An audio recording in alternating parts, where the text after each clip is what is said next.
Hey, everyone. Before we jump into today's story, I want to remind you to subscribe to my YouTube channel if you haven't already. I post real-life stories, interviews, and all kinds of content meant to keep you both entertained and thinking about the world around us. Today, I have a deeply personal story that was shared with me by someone I've gotten to know online. It's about a teenage boy named Tyler Williams, who shockingly outlived his parents when he was only 14 years old. And the strangest detail? Smoking cigarettes was the unlikely reason he survived. Now, I know how that sounds. If we're talking about health, cigarettes are always the villain, right? Nobody expects a habit like smoking to save anybody's life. But as you'll soon see, life can spin the most bizarre scenarios out of nowhere, leaving us questioning everything we thought we knew. This story takes place in a little town called Redwood, tucked away in upstate New York. It's one of those places where everyone pretty much knows each other. You've got a single main street with a diner, a grocery store, a gas station, and a few small businesses that have been family-run for decades. Folks out here still greet you on the sidewalk, and kids often ride their bikes around town until the sun sets. The local high school, Redwood High, has that quintessential American vibe. Red brick building, a neat front lawn with a flagpole, and a small football field out back. Our main character, Tyler, was an 8th grader at Redwood High. By most accounts, he seemed like a regular kid. He did his homework, sometimes begrudgingly, played video games online with his friends, scrolled endlessly through social media, and occasionally complained there wasn't much to do around Redwood. If you took a snapshot of Tyler's life before everything changed, you'd see a normal, middle-class American family, 2 parents, a comfortable house on a quiet street, and a teenager waiting for the day he could make more of his own choices. His parents, Robert, Bob Williams, and Mary Williams, were well-liked by their neighbors. Bob worked as a civil engineer, helping design new roads and overpasses in and around the county. He was the kind of guy who liked to tinker in the garage on weekends, always aiming to fix or improve something. Mary was a part-time nurse at the local medical clinic. She was known for her warm smile and the way she fussed over her son's well-being. Health was super important to her. If anyone had asked the Williams family what life had in store for them, they probably would have said, "More of the same, I guess. We're doing all right." But tragedy has no regard for normal routines, and it strikes when people least expect it. Tyler's story is such a testament to that unpredictability. I remember reading the first email he sent me, telling me how he used to be ashamed to admit he smoked, especially given how vehemently his parents opposed it. In fact, they had always taught him the classic rule: cigarettes are dangerous. Don't ever pick them up. And ironically, it's precisely that rebellious little act of sneaking a cigarette that changed the entire trajectory of his life. He didn't start smoking heavily, though. Like plenty of teenagers, he tried his first cigarette out of sheer curiosity, tempted by peers, wanting to feel grown up for a fleeting moment, not expecting it to be a big deal. Tyler's parents had no clue about it. They trusted him to steer clear of such habits. Redwood might be a small town, but even small towns have their hidden corners where kids get up to things they don't want adults to see. Whether it's behind the gym after school or in an alley near the convenience store, secrets can hide easily enough. If only Tyler had known just how big an impact that single bad habit would eventually have on his life. Over time, he realized that his few puffs, taken in secret, would be the only reason he wasn't in the car the day his parents lost their lives. It's a painful memory, and it took him years to come to terms with it. Even now, he sometimes calls it a cruel twist that something so unhealthy ended up saving him. In the chapters ahead, I'm going to share every detail he was courageous enough to entrust me with. We'll look at the daily routines of the Williams household, the gentle push and pull of teenage life, and the sense of foreboding that hovered over them as summer break approached. We'll also see the exact moment fate intervened, pulling Tyler out of a car ride he should have been on. Ultimately, we'll follow him in the painful aftermath as he struggled to move on without his parents, wrestling with guilt, confusion, and an odd gratitude for the impulse that kept him at home. Maybe you'll find lessons in his story. Maybe you'll just find a heart-wrenching reminder that life isn't always straightforward. Either way, I hope you'll stick around to read the whole thing. And if you appreciate these kinds of in-depth stories, real accounts that dive into personal tragedy, hope, and the resilience of the human spirit, please remember to hit that subscribe button. It's the best way to support my channel and the content I work hard to bring you. Before we dive deeper, I want to emphasize, I'm not here to glamorize smoking or suggest it's a good thing. It's a harmful habit that can cause enormous health issues. Tyler's story is more about the unpredictable domino effect of choices and coincidences. No one could have known what would happen that fateful morning. Yet the details are so stark, it's impossible to ignore how a single small decision can change everything. All right, let's get started. In the next chapter, you'll learn a bit more about the Williams family's day-to-day life in Redwood, Tyler's circle of friends, and that fateful step into smoking. Buckle up. This story might just change how you think about the fragile balance of our everyday existence. Tyler Williams lived in a two-story house on the outskirts of Redwood. The place was nothing fancy, but it was cozy, a light blue exterior with a wraparound porch, a lawn that needed mowing every week in summer, and an old oak tree out front providing shade. Inside, the decor was a blend of practical furniture, family photos hanging on pastel-colored walls, and a kitchen that Mary always kept spotless. Bob had turned the garage into his personal workshop, filled with tools, half-finished projects, and the faint smell of sawdust. By Redwood standards, the Williamses were doing well. Bob's stable engineering job paid enough to keep them comfortable. Mary's nursing shifts at the clinic added to their income and gave her the flexibility to spend time with Tyler. She worked fewer hours than a full-time nurse, which let her be at home for dinner, help her son with homework, and ensure the household ran smoothly. Tyler had his own bedroom on the second floor, decorated with posters of rock bands, some baseball memorabilia, and a desk cluttered with notebooks, gaming controllers, and the occasional half-empty soda can. Their family dinners typically involved conversation about everyone's day, upcoming events in town, or the little victories and struggles Tyler had at school. Bob liked to crack jokes, often the corny dad type, earning him some playful eye rolls from Tyler. Mary would mention the patients she'd seen, carefully omitting any private details, focusing instead on the lessons about health she wanted to instill in her son. For instance, she'd emphasize the importance of good nutrition or caution him about stress. They both hammered home the message: stay away from cigarettes and alcohol until you're old enough to make responsible decisions. And even then, they discouraged it. Of course, any teenager who hears "don't do that" repeatedly might become curious. Tyler certainly did. During his 8th grade year, he fell in with a group of friends who were a bit more daring than average: Ethan, Greg, and Kayla. They weren't exactly troublemakers in the eyes of most teachers, but they had that rebellious streak typical of teenagers testing boundaries. One afternoon, when school let out early for a teacher development day, the 4 of them ended up wandering behind the gym. That's when Greg pulled out a crumpled pack of cigarettes and a cheap lighter. "Ever tried one?" Greg asked, looking at Tyler with a grin that practically dared him to say yes. Tyler shook his head. He had seen people smoking on TV and in movies, but no one in his closest circle did it openly. He thought about Mary's lectures, about Bob's scolding that would surely follow if they ever caught him. But the allure of stepping outside the lines to do something adults said was off-limits was strong. Ethan took a cigarette without hesitation, while Kayla lit up after a slight pause. Seeing them do it pushed Tyler to follow suit. He coughed through the first drag, eyes watering. The taste was bitter, and the smoke burned his throat. "This is so gross," he managed to get out, hacking a bit. But weirdly, he didn't toss it away. The 3 friends laughed, teased him, and Tyler forced a second puff, perhaps just to save face. That was the beginning. A single cigarette behind the gym. Tyler didn't start smoking like a chimney right then and there, but he also didn't refuse when the opportunity arose in the future. He didn't buy his own packs initially, relying on the occasional freebie from Greg or Kayla, or tossing a few dollars in a shared pool to get more. Sometimes they'd slip away to the basketball courts after dark. Other times they'd hide near the big oak behind the football field.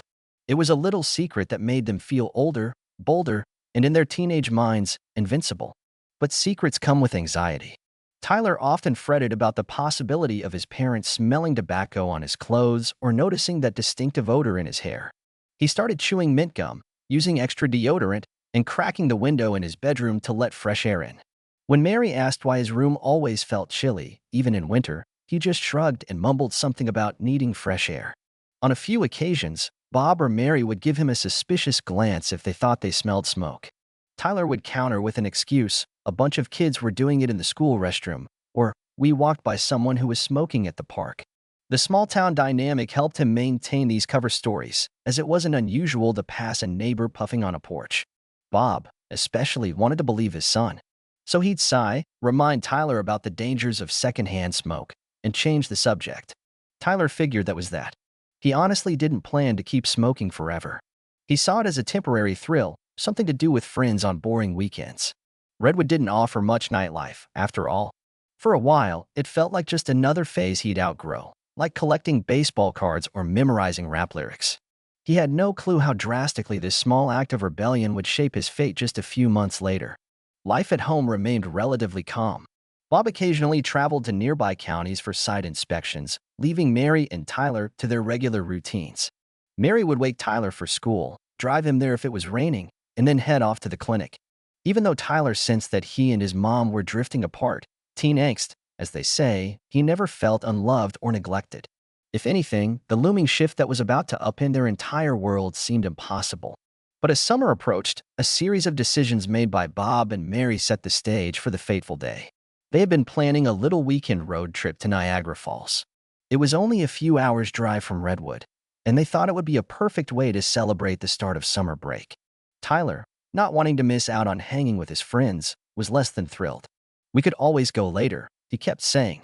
Yet Bob was so excited to share this journey with his family that Tyler eventually gave in, at least on paper. He pretended to be more enthusiastic than he really was.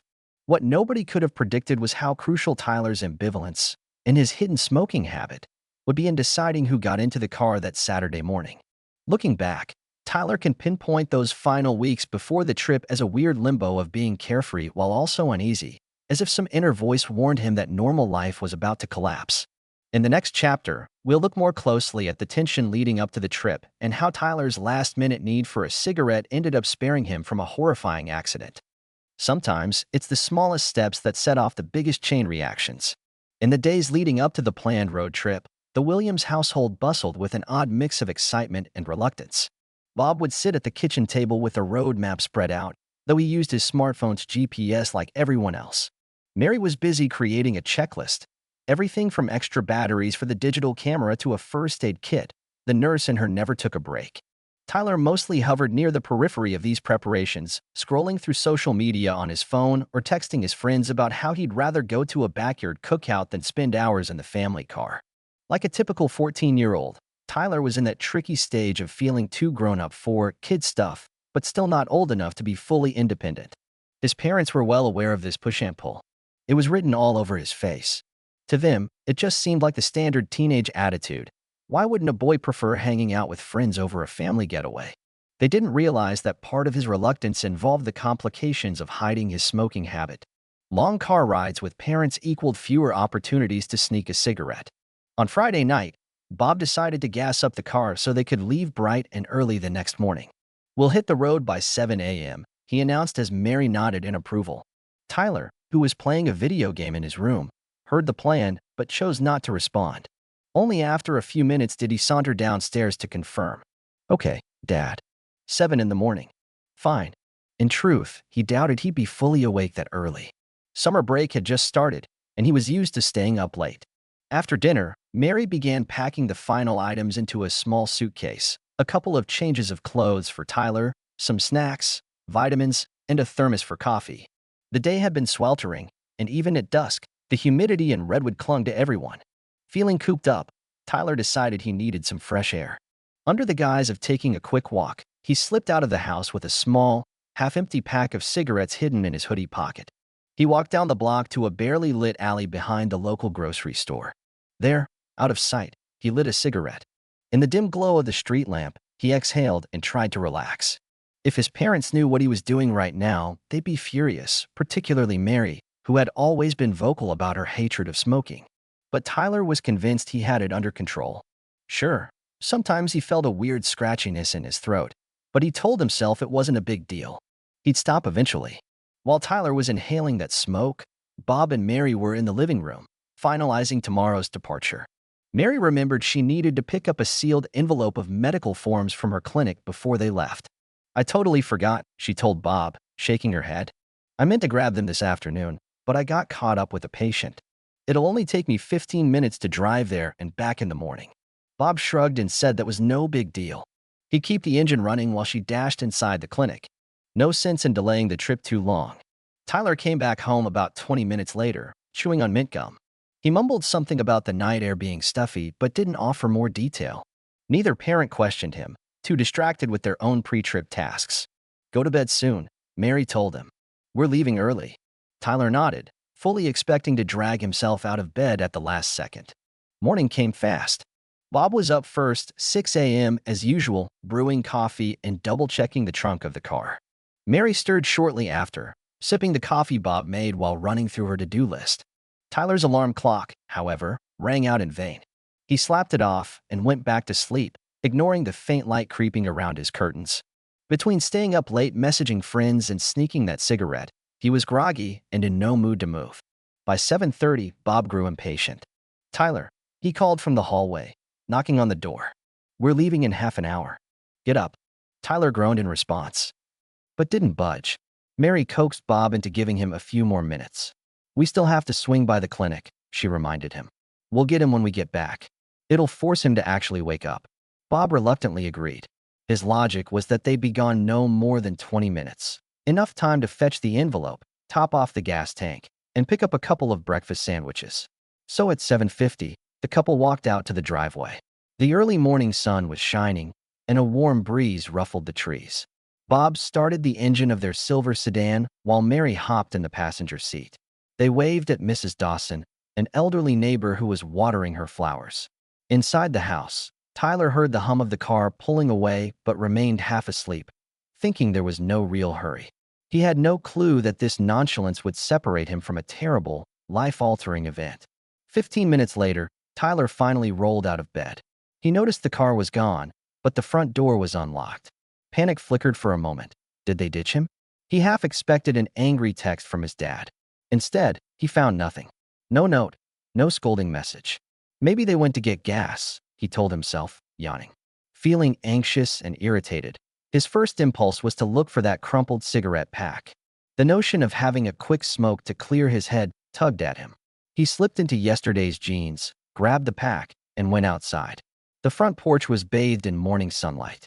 A small bird hopped along the railing, chirping. Despite the bright, peaceful scene, Tyler's gut churned. He couldn't pinpoint why, but something about waking up alone put him on edge. Dismissing the feeling, he walked to the backyard, lit a cigarette near the tall hedge, and took a deep drag. While Tyler was in mid-puff, he saw the flashing lights of a police cruiser turning onto his street. At first, he thought maybe they were just doing a routine neighborhood patrol. But the car pulled up to Mr. Rogers' place across the street, and an officer stepped out, looking somber. After a brief conversation with Mr. Rogers, the officer pointed toward the Williams house. Mr. Rogers' expression was stricken, and Tyler felt his heart race. Something was off. He quickly snuffed out the cigarette and walked to the front yard. The officer spotted him and approached. "Tyler Williams?" he asked, scanning a small notepad. "That's me," Tyler replied, voice trembling. "I'm very sorry, son," the officer said gently. "Your parents, Bob and Mary Williams, were involved in a serious accident out on Route 17. It was a head-on collision with a truck. Their car caught fire." Tyler stopped hearing anything beyond that. His vision blurred as his mind tried to protect him from the unimaginable. Moments later, he learned his parents hadn't made it. They died at the scene. Witnesses and first responders identified the license plate and called it in. The finality of those words, "didn't make it," hit him like a punch in the gut. He wanted to scream that it couldn't be true.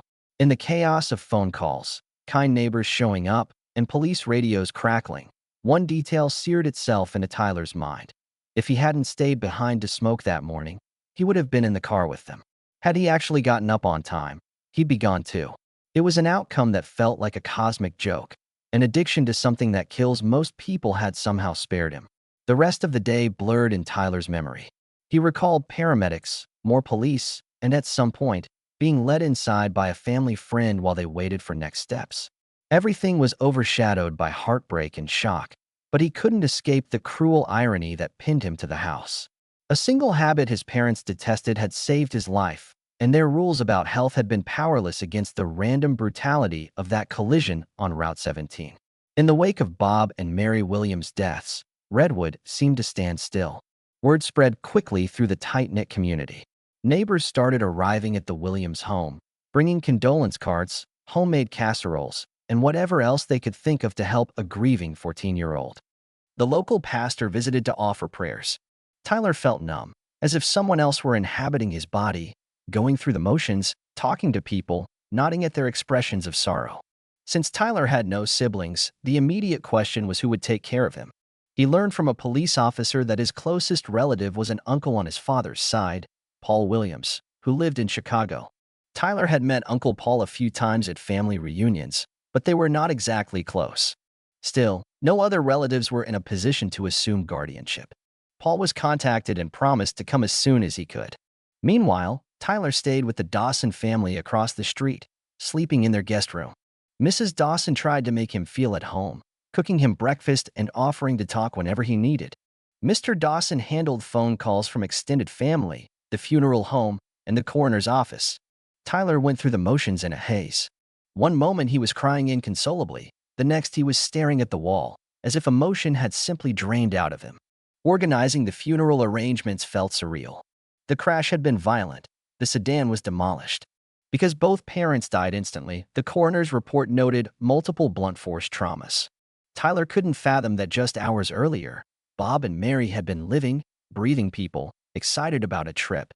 Now, the funeral director was telling him they recommended closed caskets. The remains would be buried in Redwood's small cemetery, near an oak tree not unlike the one in their front yard. Every so often, Tyler would remember how his mother used to lecture him about smoking. He felt a bitter pang at the realization that what she dreaded for him, damage to his lungs, was overshadowed by something infinitely more tragic. He wrestled with guilt, too, because a small part of him almost felt relief that he was alive. But how could he not feel shame when that survival hinged on a behavior that might have sickened his parents if they had found out? The funeral itself took place a week after the accident. Friends, neighbors, and co-workers gathered at Redwood's modest chapel. Rows of wooden pews were filled with tearful faces. Bob's boss gave a short speech about how brilliant and dedicated he was as an engineer. Mary's supervisor from the clinic spoke lovingly of her kindness and how patients adored her. Tyler sat in the front row, flanked by the Dawsons. He was dressed in a borrowed black suit that felt too big on him. He couldn't bring himself to approach the caskets. He kept staring at the flower arrangements, almost expecting them to move or reveal some sign this was all a mistake. Afterward, people lined up to console him. They patted his shoulder, murmuring words he barely registered. They were wonderful. "I'm so sorry. If you need anything, just ask." Tyler nodded politely, but inside he was screaming questions into the void. Why them? Why that morning? Why a truck driver who fell asleep at the wheel? And why did I survive? No one had answers. Uncle Paul arrived the next day. A tall, quiet man in his late 30s, he embraced Tyler with trembling arms. He apologized for not being around more, said he loved his brother deeply, and promised to do his best to take care of Tyler. But Paul was single, with a small apartment in Chicago, and he was as shell-shocked as Tyler was. In the immediate short term, he had to sort out funeral bills, insurance claims, and legalities. Tyler watched him juggle phone calls and paperwork, feeling a new wave of guilt for placing this burden on an uncle who barely knew him. At night, Tyler lay awake in the Dawson spare room, replaying the morning of the accident. He remembered ignoring his alarm, how his dad knocked on the door, how his mother decided to run that errand before fully waking him.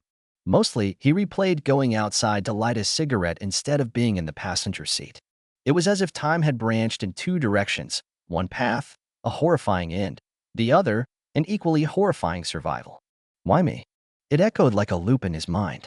One day, searching through the remains of the family home for any meaningful keepsakes, Tyler came across the half-finished pack of cigarettes he'd stashed in his desk drawer.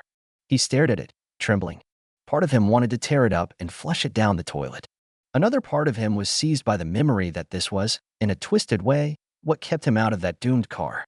With tears in his eyes, he stuffed the pack back into the drawer. He felt ashamed even looking at it. In the weeks that followed, Redwood High's counselors reached out, offering Tyler a chance to speak with a grief specialist.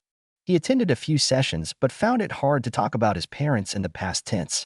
Classmates sent him messages on social media, offering condolences. Some told him they were praying for him. Others said nothing at all because they had no idea what to say. Tyler felt isolated despite the support.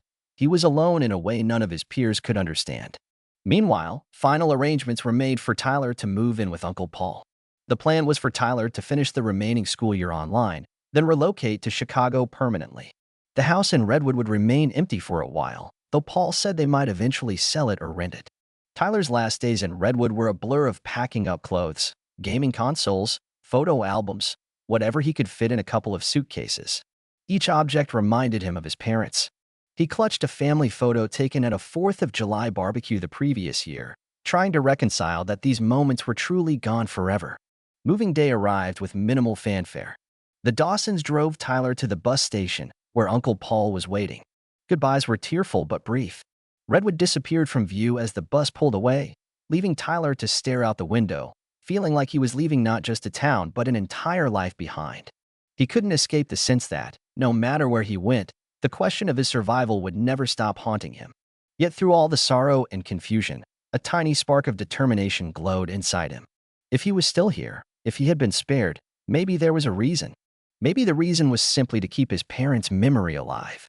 Or maybe it was to ensure he did something meaningful with the time he had left. That flicker would guide him more than he realized in the months to come. Chicago was a world away from Redwood, bustling streets, towering skyscrapers, endless crowds. Tyler stepped off the bus, overwhelmed by the urban onslaught. Uncle Paul's apartment was on the 3rd floor of a modest building on the north side. Even that cramped space felt alien, with city noise filling every hour of the day. Paul tried to make Tyler comfortable. He cleared out half his closet, turned a corner of the living room into a makeshift study area, and promised they'd look for a bigger place once they got their bearings. Over the next few weeks, Tyler found himself grappling with conflicting emotions. He wanted to make the best of his new situation. Paul was kind, albeit a bit awkward in the parental role, but he couldn't shake the weight of guilt. He would lie awake at night in his new bed, hearing sirens and car horns outside, thinking about how Bob and Mary never got a chance to see him grow up. He also struggled with his cigarette habit. Ironically, after the accident, smoking felt both repulsive and weirdly comforting. A part of him clung to it as a twisted reminder that it had saved his life, but another part was disgusted by the stench and the memory of his mother's disapproval.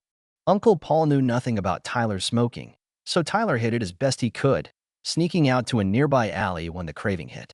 The city had plenty of corners where a kid could blend into the crowd. Paul, sensing Tyler's turmoil, arranged for him to see a grief counselor at a local community center. At first, Tyler was reluctant. He hated the idea of rehashing the tragedy to a stranger. But the counselor, a woman named Jasmine Moore, wasn't pushy. She listened patiently while Tyler described Redwood, his parents, and the accident he'd narrowly escaped. In halting words, he even mentioned how he might have died if he'd simply woken up on time. Jasmine responded with empathy rather than judgment. She explained how survivors sometimes develop a paralyzing sense of guilt, even though logically they know they aren't to blame. "I keep asking myself why I wasn't in that car," Tyler admitted, voice quivering. "And the answer is cigarettes. That's the only reason." Jasmine nodded. "That's incredibly hard to process. But you have to remember, it wasn't the cigarettes that saved you. It was a random series of events. You didn't choose the driver of that truck to be careless or your parents to be on that road at that moment. You were a kid, sleeping in. Sometimes tragedies strike, and we can't make them make sense." That line stuck with him. We can't make them make sense.